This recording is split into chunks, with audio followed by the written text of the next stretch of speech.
Sa ngalan ng Ama at ng Anak at ng Espiritu Santo. Amen.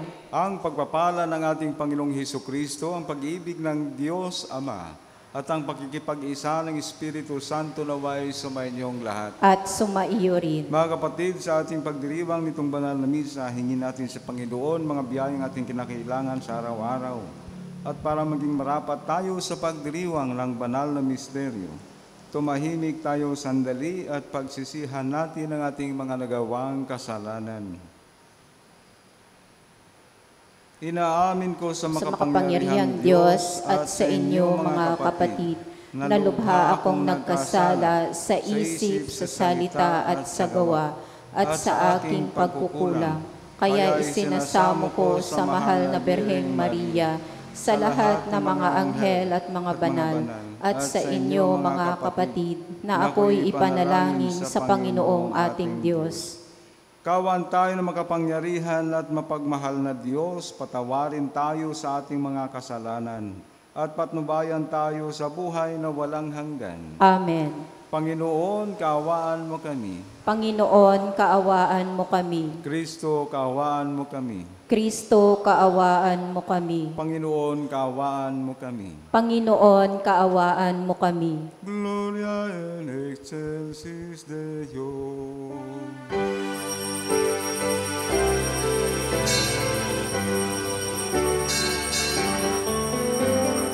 Apuris a Dios.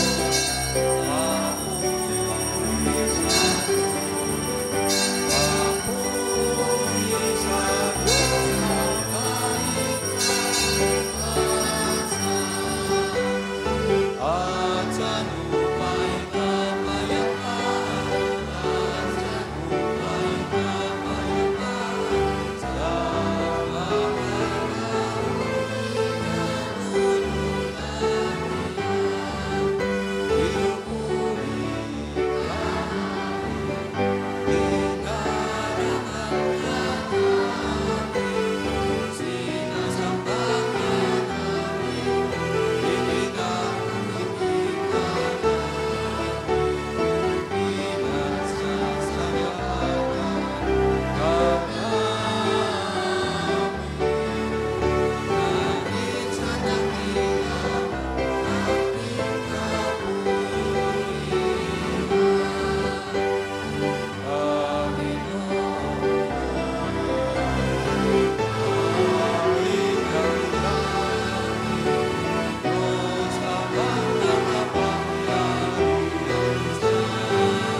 Manalangin tayo. Ama naming makapangyarihan, gawin mong lagi naming matapat na sundin ng loob mo upang kami wagas na makapaglingkod sa iyo sa pamamagitan ni Jesucristo, kasama ng Espiritu Santo magpasawalang hanggan. Amen. Magsiupo po tayo.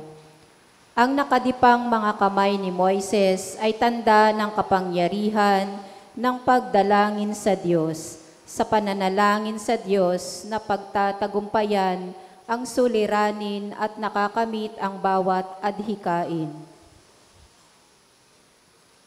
Ang salita ng Diyos mula sa aklat ng Exodo. Noong mga araw na iyon, ang mga Israelitay nasa Rephidim at sinalakay sila ng mga Amalekita.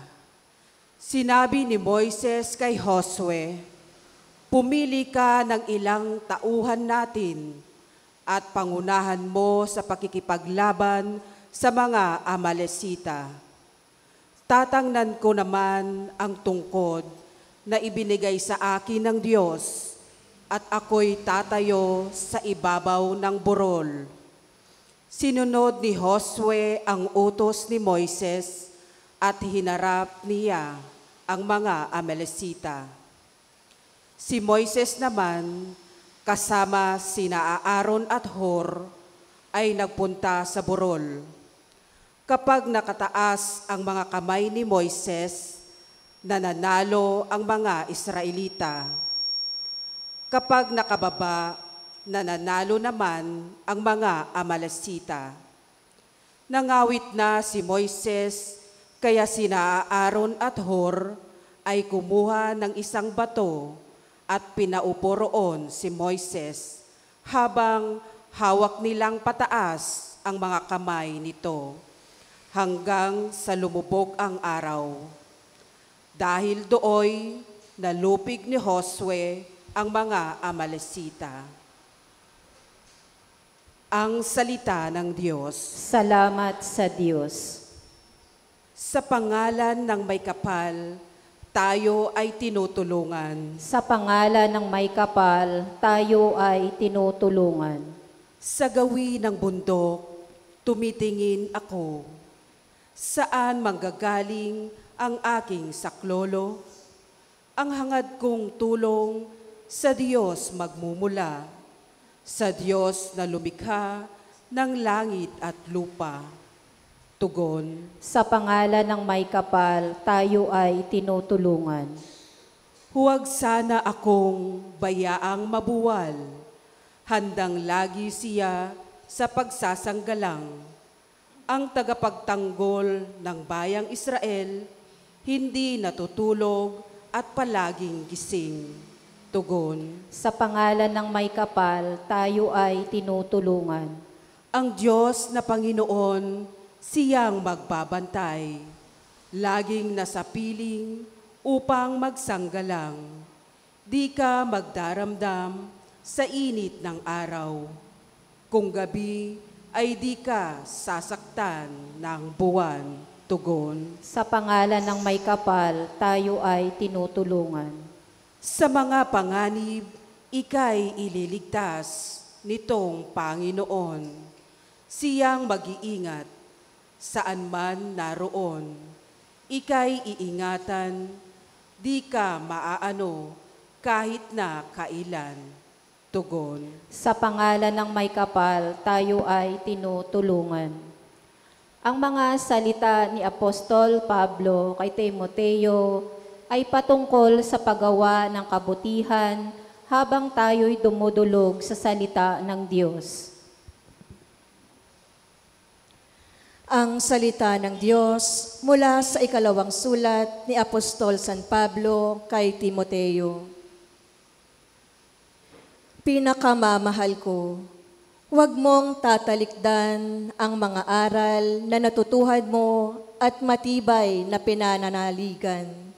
Yamang kilala mo ang nagturo nito sa iyo.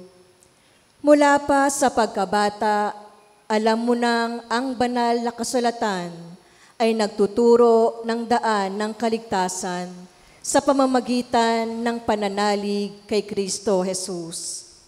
Lahat ng kasulatay kinasihan ng Diyos at magagamit sa pagtuturo ng katotohanan, sa pagpapabulaan sa maling aral, sa pagtutuwid sa likong gawain, at sa pag-akay sa matuwid na pamumuhay.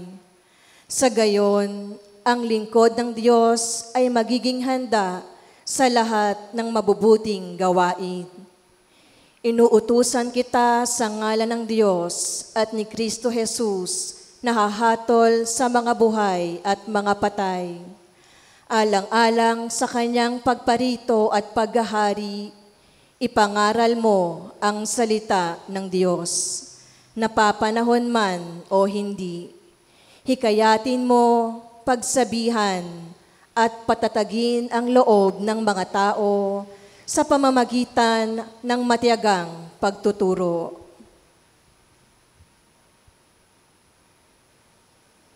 Ang salita ng Diyos. Salamat sa Diyos. Magsitayo po tayo.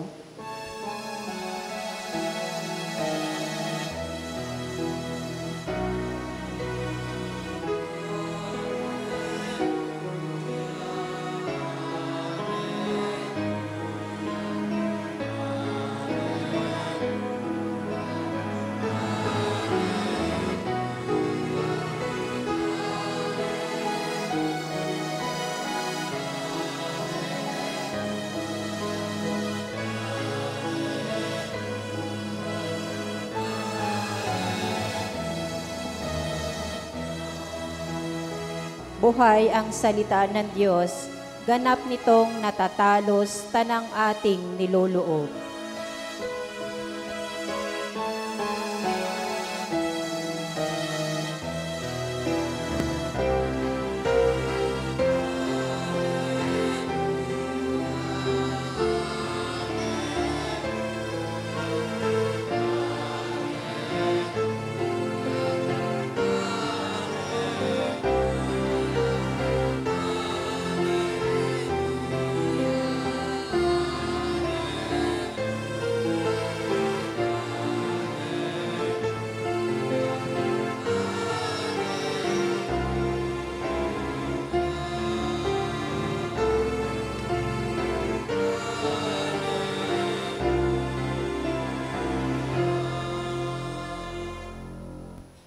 Sumainyo ang Panginoon. At sumaiyo rin. Ang pagpapahayag ng mabuting balita ng Panginoon ayon kay San Lucas. Papuri sa iyo, Panginoon. Noong panahong iyon, isinaysay ni Jesus ang isang talinghaga upang ituro sa mga alagad na dapat silang manalangin hilagi at huwag manghinawa. Sa isang lungsod, wika niya, may isang hukom na hindi natatakot sa Diyos at walang taong iginagalang. Sa lungsod ding iyon ay may isang babaeng balo na punta ng punta sa hukom at umihingi ng katarungan. Tinanggihan siya ng hukom sa loob ng ilang panahon. Ngunit ng malaunan ay nasabi nito sa sarili, bagamat hindi ako natatakot sa Diyos ni gumagalang kanino man, igagawad ko na ang katarungang hiningi ng babaeng ito sapagkat lagi niya akong ginagambala. Baka pa ako ay mainis sa kapaliton niya. At sinabi ng Panginoon, narinig ninyo ang sinabi ng masamang hukom? Hindi ipagkakait ng Diyos ang katarungan sa kanyang mga hinirang na dumaraing sa kanya araw-gabi, bagamat tila nagtatagal iyon. Sinasabi ko sa inyo, agad niyang igagawad sa kanila ang katarungan. Ngunit pagdating ng anak ng tao sa daigdig na ito, may makikita kaya siyang mga taong nananalig sa kanya. Mga kapatid, itong mabuting balita ng Panginoon. Pinupuri ka namin, Panginoong Hesukristo. Magsiupo po tayo. Magandang umaga po sa ating lahat. Naranasan niyo na bang yung mga pinagdasal ninyo ay dininig ng Diyos? Yung parang tuwang-tuwa kayo, no? Oo naman, siguro lahat sa, tayong lahat nakaranas ng ganun. Lahat ng mga karanasan natin na may mga pagkakataon na tayo nakaranas talaga ng kagandang, yung kanyang pagmamahal, yung kagandang ginawa ng Diyos sa ating buhay. Ako po ay nakaranas ng ganun nung ako'y high school, gagraduate na po ako. Uso pa noon yung NCEE, National College Entrance Examination. Ay wala na ngayon, iba na yung exam. Kaming mga kabarkada, mga sakrista naman kami doon, nagbabalak na pumasok sa seminaryo. Kaya sabi ng pare na nag-recruit, ay dapat 85 ang inyong NCEE. Pataas, hindi bababa ng ganong rate. Kaya nung panahong yun, dasal ako ng dasal. Kasi ilang buwan pa bago may ilabas yung resulta ng NCEE, sabi ko, Lord, kung gusto mong pumasok ako sa seminaryo at ako'y magiging pari, bigyan mo naman ako ng 85. Yung tamang-tama lang. Kasi yun yung requirement. Ay, nung lumabas yung NCEE result, tanggap ko, 85. Tamang-tama. Di naman dinagdagan ng Panginoon. Kasi yun lang hiningi ko eh. Yun na siguro, pag hihingin natin sa Panginoon, yun lang hiningi natin, no? Kasi gusto natin yun. Lahat naman nating panalangin, dininig ng Diyos. Kaya lang, 3 uri ng kanyang pagsagot. Una, yung yes. Yung, sige, bibigay ko. Kasi katulad ng mabuting magulang, pag yung hiningi ng anak, ay kakabuti sa kanya. Ay, siyempre, bibigay mo. Halimbawa,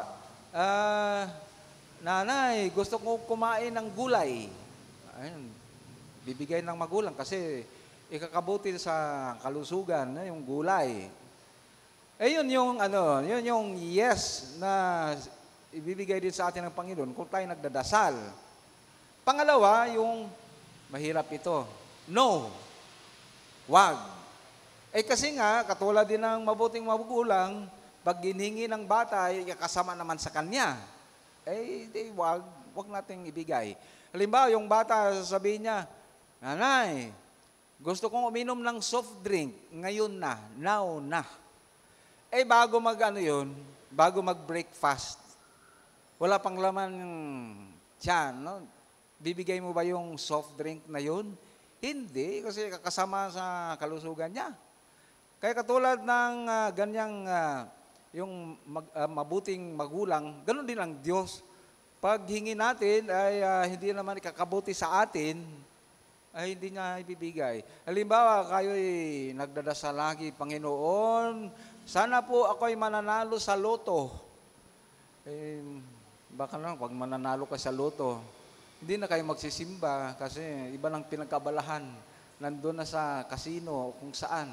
Kasi, mayaman na. Kaya nun yung mga temptasyon ng ibang, yung mga, may seguridad na false security actually ng mga yun. Kasi lilipas din ng mga yun. Kaya pag hingi natin yung isang bagay, hindi naman ikakabuti, ang sagot ng Panginoon, hindi.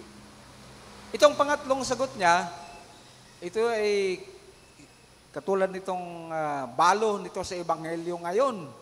Itong balo ay hindi naman siya binigyan ng kaagad, ng pabor nitong hukom. Itong hukom na inis.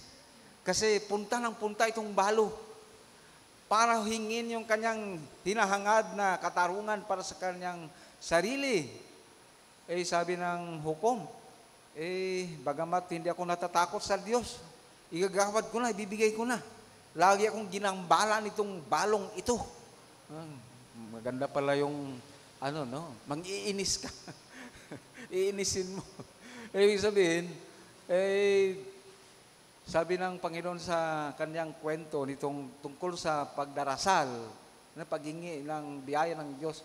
Ito nga masamang hukom, bibigay nga niya yung itong hiningi ng balo, paano pa kaya ang Diyos na mapagmahal? Kaya sabi ng Panginoon, ay huwag kayong manghihina. Kaya nga, sabi niya, humingi kayo bibigyan. Kumatok at kayo'y bubuksan. Kayo mga kapatid, ang buhay po natin ay sana puno ng pagdarasal. Huwag po tayong manghihina. At sinasagot lagi ng Panginoon ang ating mga dasal. Kaya lang, itong pangatlong sagot niya, mahirap din. Kasi nga, hindi naman no. Kung hindi, mag-antay ka muna. Antay ka muna. Baka naman hindi pa sa tamang panahon. Kaya, ito'y test of faith. Na ito'y, kung gaano kalalim ng pananalig at pananampalataya mo sa Diyos, ito ba yung panahon na pag ikay, ano lang, no? Yung parang mababaw lang yung pangunawa, ay ala na, no? Yung nangihina na. Kaya nga, sabi ng Panginoon, ay you persevere. No? Huwag manghina sa pagdarasal. Kasi tayo ay ano din, no? Parang gustong kasi natin makakamit agad yung ating mga hinihiling. Kaya gumagawa tayo ng paraan. Katulad nitong kwento ng isang bata. Itong bata ay may hiningi sa Panginoon. Isang araw, yung pari, hindi po si Padre Sammy, pumunta sa simbahan, galing kumbento. Nakita niya yung note doon sa statue ng the Sacred Heart. Sabi doon, Lord, bigyan mo naman ako ng bite. Sabi ng pari, ang galing. Talagang nagdadasal itong batang ito. Kasi nangingi ng bike. At kinuha niya yung note, nila doon. Kinabukasan naman, pumunta sa ulit, nakita na naman yung isang note doon. Sabi doon, Lord, please naman, bigyan mo na ako ng bike, yung bisikleta. Sabi ng pare, parang demanding na tong bataan na to At kinuha na ulit yung note. Kasunod na araw, may nakita na naman siyang note doon. Kaya lang nawala yung statue ng Blessed Virgin Mary. Yung ating Mama Mary, nawala. At yung note na nakasulat, Lord, bigyan mo ako ng bite. Pag hindi mo ako bibigyan, hindi mo na makikita ang nanay mo. Nangu-hostage pa. Parang tayo, no? Gumagawa tayong paraan para ibibigay sa atin ang Panginoon hiningi natin. Halimbawa, hindi naman to masama yung ating mga ginagawang yung bang pagpipinitensya. Kasi pagpapahayag ng ating pananampalataya at pananalig sa Diyos, kaya lang kung tayo gumagawa ng mga doon, mga ating novena, o di ba, paglalakad sa simbahan na naglalakad ng sa tuhod. Andun sa Quiapo, marami tayong makikita doon. Di ba ganong mga pamamaraan. Kumbaga sa ating buhay pagdarasal, kung ang ating pagdarasal ay merit system, yung merit, ibig sabihin, yung kinikwenta natin, Panginoon, ako'y nakatapos na ng 9 na araw ng lubena. Bigyan mo ako ng aking hiningi. O di ba ako'y tumutulong sa aking kapwa tuwing mayroong kalamidad, no? Yung ako'y nakikiisa. Kaya bigyan mo rin ako ng biyaya, yung aking hinihingi. Yung bang parang laging may kapalit. Pero hindi po ganyan ang Diyos. No? Yung kanyang kalooban ay nandyan, pero antayin natin. Kung gumawa man tayo ng magandang bagay para sa ating kapwa, sa ating pagdarasal, halimbawa sa ating pagsisimba, nitong linggong ito po ay pagpapahayag ng ating pananalig sa Kanya, na tayo'y kakalingain niya. At hingin din natin mga biyayang ating kinakailangan. Kaya itong ating pagsisimba sa linggong ito at bawat linggo ay paghingi ng biyaya na ating pinagtitiwala natin ang ating buhay sa Kanya. Pangalawa, yung pasasalamat din sa mga biyayang ating natanggap. At yun nga, 7 araw binigay sa atin ng Diyos, 1 araw lang hiningi niya, 1 oras lang yung misa, minsan di pa natin magawa. Yung bang kahalagahan ng pagdarasal. Kasi dito sa banal na misa, tinatanggap po natin ang kanyang salita at ang kanyang sarili, yung kanyang katawan at dugo. At tayo'y pagpapalain lagi kung tayo'y nagdadasal at dumadalangin. Amen. Kaya magsitayo po tayong lahat at ating ipahayag ang ating pananampalataya. Sumasampalataya ako sa Diyos, amang makapangyarihan sa lahat, na may gawa ng langit at lupa. Sumasampalataya ako kay Jesucristo, iisang anak ng Diyos, Panginoon nating lahat. Nagkatawang tao siya na lang ng Espiritu Santo, ipinanganak ni Santa Mariang Berhen, pinagpakasakit ni Poncio Pilato, ipinangako sa krus, namatay, inilibing, nanawag sa kinaroroonan ng mga yumao, nang may 3 araw na buhay na mag-uli, umakyat sa langit, naluluklok sa kanan ng Diyos, amang makapangyarihan sa lahat. Doon magmumulang paririto at hukom sa nangabubuhay at nangamatay na tao.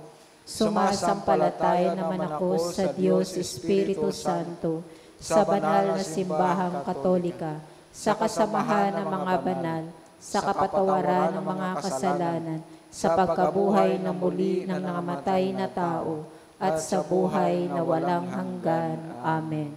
Mga kapatid, manalangin tayo ng ating panalangin ng bayan.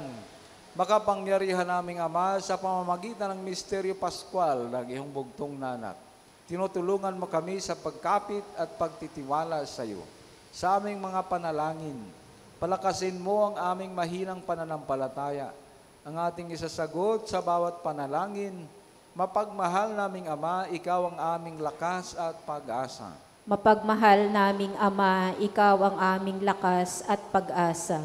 Ama naming mapagmahal, pagkalooban mo kaming iyong simbahan ng banal na pagtsatsaga sa aming pagsisikap na maging salamin ng iyong pag-ibig.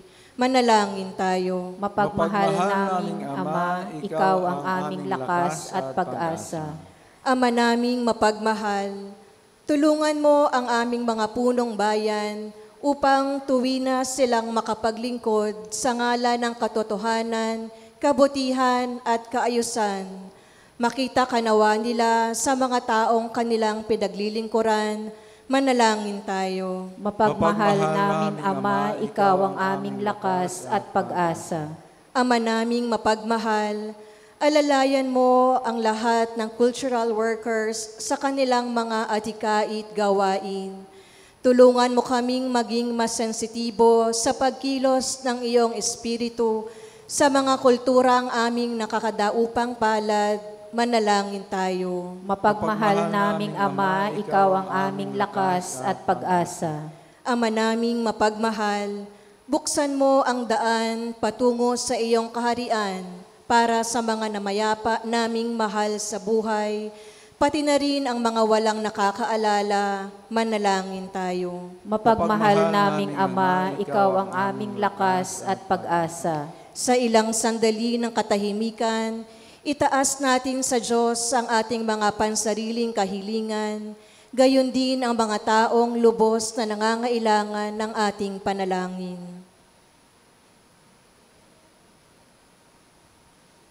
Manalangin tayo. Mapagmahal naming Ama, ikaw ang aming lakas at pag-asa. Ang iyong salita, O Ama, ay buhay, mabisa at nakakaunawa sa pagninilay at pag-iisip ng puso. Sa diwa nito, gawin mo kaming mga mas mabunga sa aming paglilingkod sa iyong paghahari, sa pamamagitan ni Jesucristo, ang anak mo at ang aming Panginoon. Amen. Magsiupo po tayo.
Magsitayo po tayo. Manalangin kayo mga kapatid upang paghahain natin ay kalugdan ng Diyos amang makapangyarihan. Tanggapin nawa ng Panginoon itong paghahain sa iyong mga kamay, sa kapurihan niya at karangalan, sa ating kapakinabangan at sa buong sambayanan niyang banal. Ama naming lumikha, ipagkaloob mong ikaw ay aming pusang mapaglingkuran sa paghahain namin ng mga alay na iyong bigay upang kami dalisayin ng iyong pagmamahal. Sa paglilingkod namin ngayong ginaganap ang banal na pagdiriwang sa pamamagitan ni Jesucristo. Kasama ng Espiritu Santo magpasawalang hanggan. Amen. Sumainyo ang Panginoon. At sumaiyo rin. Itaas sa Diyos ang inyong puso at diwa. Itinaas na namin sa Panginoon. Pasalamatan natin ang Panginoon nating Diyos. Marapat na siya ay pasalamatan. Ama namin makapangyarihan, tunay ngang marapat na ikaw ay aming pasalamatan. Sa pamamagitan ni Jesucristo na aming Panginoon, lubhang nabagbag ang kanyang loob sa pagkakamali ng tao sa sansinukob. Kaya't minabot niyang siya'y ipinanganak ng biring bukod mong pinagpala sa babaeng lahat. Sa labi ng imbing kamatayan, kami ay inagaw ng namatay mong anak. Sa pagkabuhay niya, kami kanyang binuhay, upang kaugnayan namin sa iyo'y huwag magwakas. Kaya kaisa ng mga anghel na nagsisiawit ng papuri sa nang walang humpay sa kalangitan, kami nagbubuni sa iyong kadakilaan.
Magsiluhod po tayo.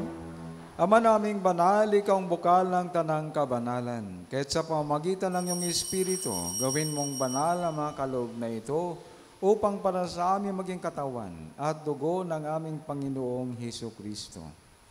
Bago niya pinagtiis ang kusang loob na maging handog, hinawakan niya ang tinapay, pinasalamatan kanya, pinaghati-hati niya yun, inabot sa kanyang mga alagad at sinabi, "Tanggapin ninyong lahat ito at kanin. Ito ang aking katawan na ihandog para sa inyo."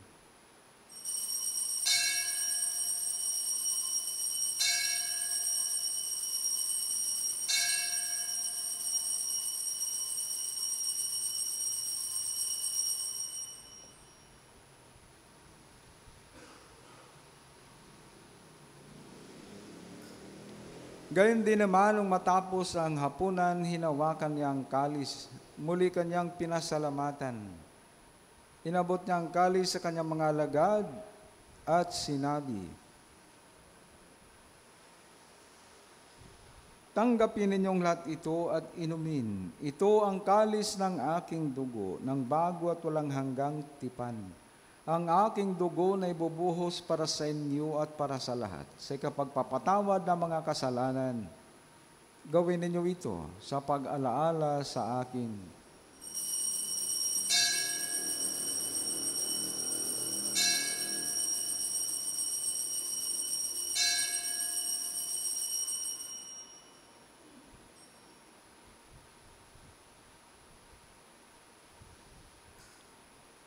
Ipagbuni natin ang misteryo ng pananampalataya.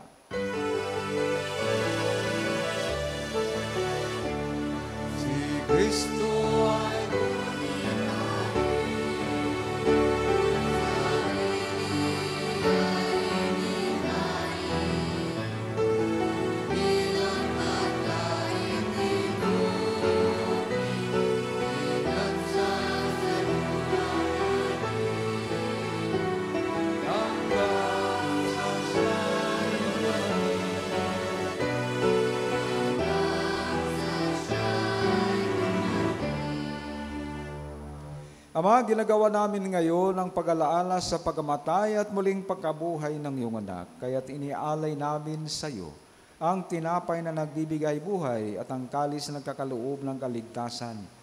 Kami nagpapasalamat dahil kami minarapat na tumayo sa harap mo para maglingkod sa iyo. Isinasamo namin kami magsasalo-salo sa katawan at dugo ni Kristo ay mabuklod sa pagkakaisa sa pamamagitan ng Espiritu Santo. Ama, lingapin mo yung simbang laganap sa buong daigdig. Puspusin mo kami sa pag-ibig. Kaysa ni Leo naming Papa, ni Pablo Virgilio naming Obispo, ang lahat ng kaparian at ang iyong sambayanan. Alalahanin mo rin ang lahat naming mga kapatid na naimlay, numasang sila'y muling mabubuhay. Gayon din ang lahat ng mga pumanaw. Kaawaan mo at patuloyin sa iyong kaliwanagan. At pagindapatin kaming lahat na makasalo sa buhay na walang wakas. Kaysa ng mahal na Biring Maria na ina ng Diyos, kaysa ng mga apostol, si San Jose at lahat ng mga banal na namuhay dito sa daigdig ng kalugod-lugod sa iyo, may pagdiwang nawa namin ang pagpupuri sa ikarangal mo sa pamamagitan ng iyong anak na aming Panginoong Hesus Kristo. Sa pamamagitan ni Kristo, kasama niya at sa Kanya, ang lahat ng parangal at papuri ay sa iyo, Diyos Amang makapangyarihan, kasama ng Espiritu Santo, magpasawalang hanggan.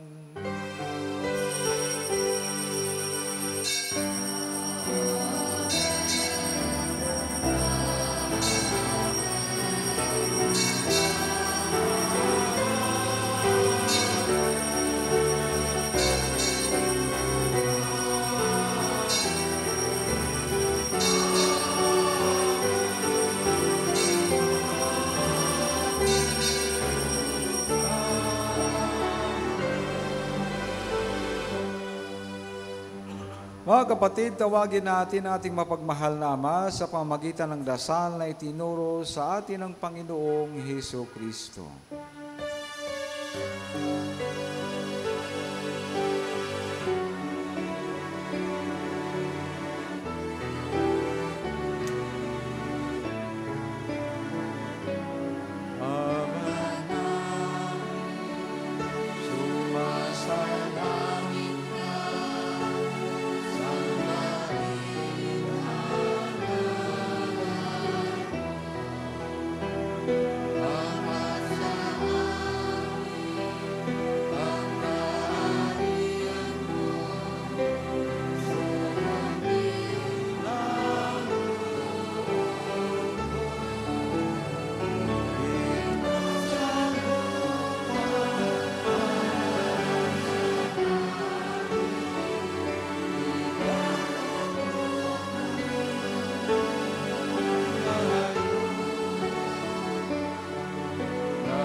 Iniling namin, Panginoon, na kami adya sa lahat ng masama, pagkalooban ng kapayapaan araw-araw, iligtas sa kasalanan at ilayo sa lahat ng kapahamakan, samantalang aming pinananabikan ang dakilang araw ng pagpapahayag ng tagapagligtas naming si Hesus Kristo.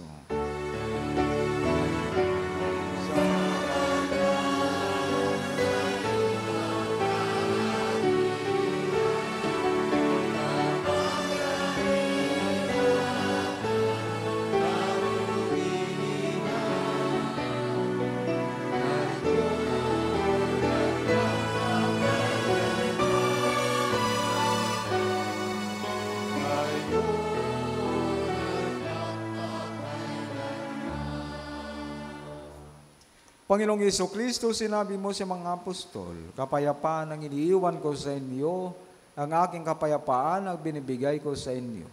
Tungayan mo ang aming pananampalataya at huwag ang aming pagkakasala. Pagkalooban mo kami ng kapayapaan at pagkakaisa ayon sa iyong kalooban. Kasama ng Espiritu Santo, magpasawalang hanggan. Amen. Ang kapayapaan ng Panginoon ay sumainyong lahat. At sumaiyo rin. Magbatian tayo at maghagad ng kapayapaan sa isa't isa.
Magsiluhod po tayo. Mga kapatid, narito ang ating Panginoong Hesus, siyang nagpapatawad ng ating mga kasalanan at siya na nagbibigay sa atin ng kaligtasan. Mapapalad tayong tinatawag sa kanyang piging. Panginoon, hindi ako karapat-dapat magpatuloy sa iyo, ngunit sa isang salita mo lamang ay gagaling na ako. Naway ingatan tayo ng katawan at dugo ni Kristo hanggang sa buhay na walang hanggan. Amen.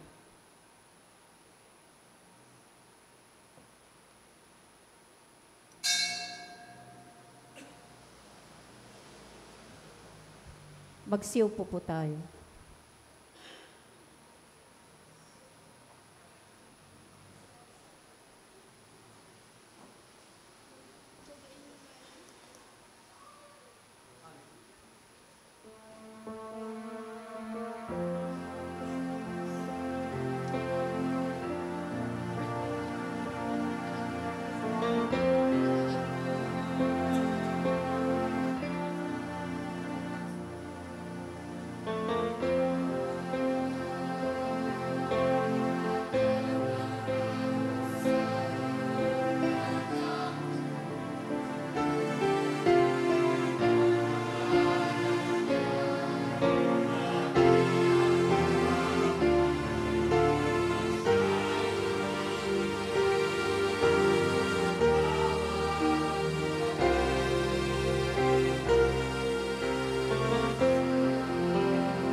Magsitayo po tayo.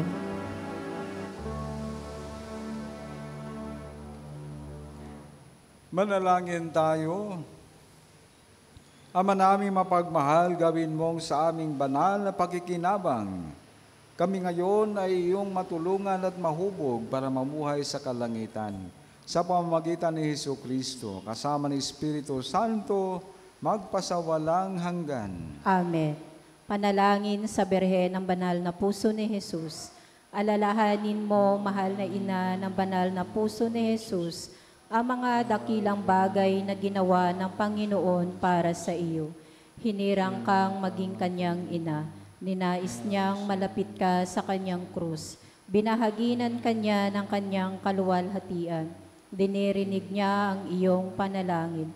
Sa kanya ialay ang aming papurit pasasalamat. Sa kanya isangguni ang aming kahilingan.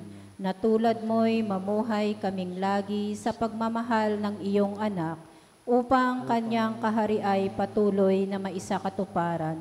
Samahan kaming lahat sa bukal ng buhay na nagmula sa kanyang puso, nang lumaganap sa sanlibutan, ang pag-asa at kaligtasan, ang katarungan at kapayapaan. Pagmasdan mo kaming sa iyo'y nagtitiwala, pakinggan mo kaming sa iyo'y nagsusumamo. Maranasan nawa naming lagi ang makainang pagkalinga mo siya nawa.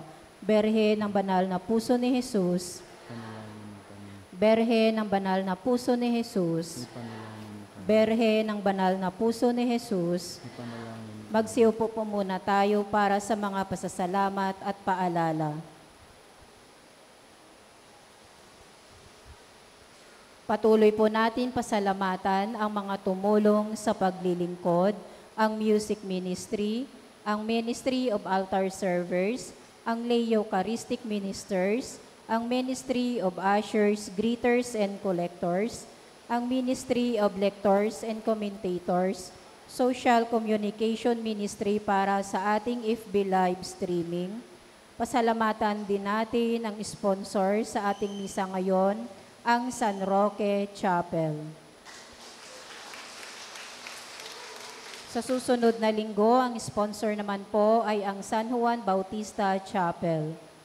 Pasalamatan din natin ang nanguna sa ating banal na misa na si Reverend Father J.R. Babor, MEC. Paalala at paanyaya, patuloy po natin suportahan ang ating isang dakot program na sa pamagitan ng pag-aalay ng bigas tuwing misa. Ito po ay ipinamamahagi sa ating mga kapatid na higit na nangangailangan. Ang isang dakot mo ang papawi sa gutom ko. At patuloy din po natin suportahan ang ating balikhandog at mga donasyon para sa pagpapatayo ng ating kumbento sa tahanan ni Maria. At ito po ay kinakailangan upang tayo ay maging isang quasi parish. Nawa, suportahan natin ang ating proyekto na ito. Ang Diocese of Caloocan sa pangunguna ni Bishop Pablo Virgilio Cardinal David ay nagtatatag ng Unregistered Filipinos Ministry.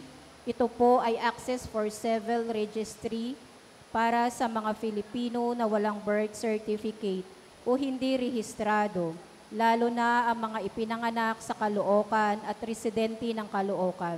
Sa mga wala pang birth certificate, ay lumapit o magtanong lamang po kayo sa inyong mga chapel leaders para sa mga detalye at magpalista. Paalala sa miyembro ng Ministry of Lectors and Commentators, magkakaroon po kayo ng Second Formation Recollection at monthly meeting ngayon pong linggo simula 12 ng tanghali sa Woodcraft Bayanihan. Ang inyong pong isusuot ay ang yellow t-shirt.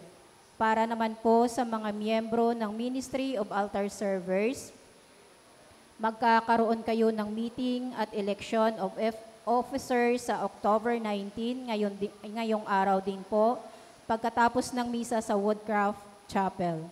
Paalala rin po sa mga miyembro ng Extraordinary Ministry of Holy Communion na ang inyong renewal seminar at commissioning rights ay sa October 25, 2025, Sabado sa Diocesan Shrine, and Parish of Our Lady of Grace simula 7 ng umaga hanggang 12 ng tanghali. Ang music ministry ay nag-iimbita sa mga gustong sumali sa choir, mga kumakanta o instrumentalist, kagaya ng organista o gitarista. Magpalista lamang po kayo sa inyong chapel officers o sa mga miyembro ng choir. Available na rin po ang mga sobre para sa pagunitaan natin ng ating mga mahal na yumao. Maaari na po kayong humingi sa inyong chapel officers at ihulog ito sa kahon para maisama sa mga misa ng Mission Station. Bilang pagtatapos ng buwan ng Santo Rosario, magkakaroon po tayo ng culmination activity sa October 26, Linggo. Magkakaroon po tayo ng dawn procession sa ganap ng 4 ng umaga na magsisimula sa St. Louis de Montfort Chapel, patungong Hasmin Street, at susundan ito ng banal na misa at programa. Maraming salamat po.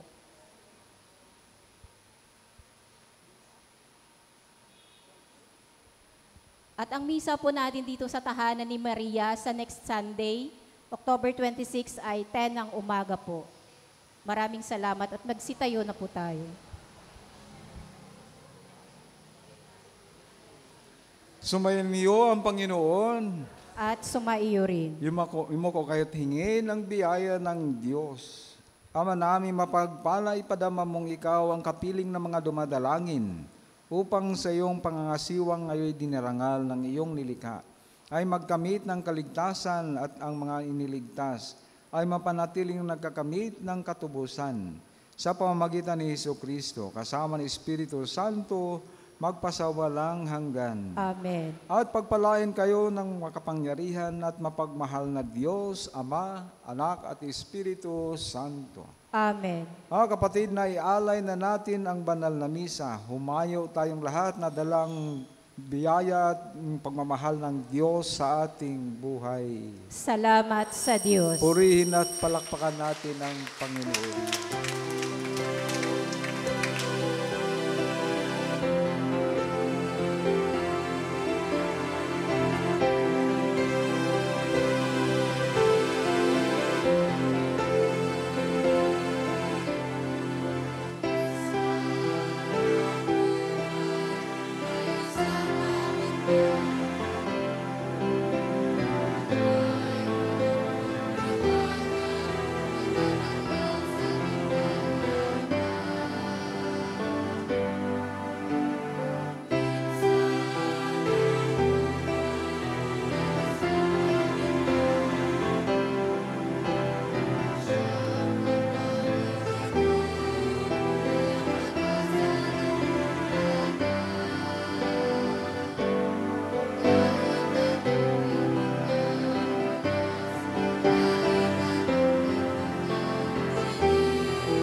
beneficiary po ng isang dakot. Dito na po kayo dito. Yes po.